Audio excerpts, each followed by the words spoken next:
قرآن کا ساتھی صحابہ کو نہیں بنایا، اہل بیت کو.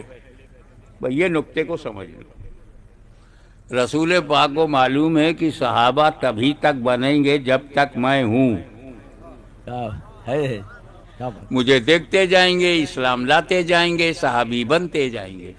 سبحان اللہ. لیکن جب میں چشم عالم سے روپوش ہو جاؤں گا، میرا وصال ہو جائے گا، میں اپنی مرقد کو منور کروں گا، تو صحابہ دیکھیں گے نہیں، دیکھیں گے نہیں تو صحابی بنیں گے نہیں.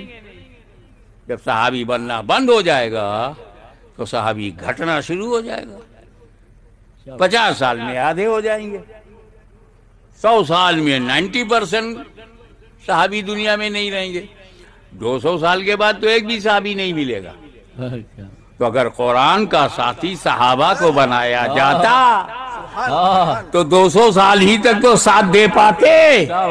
قرآن پھر اکیلا ہو جاتا، قرآن پھر تنہا ہو جاتا.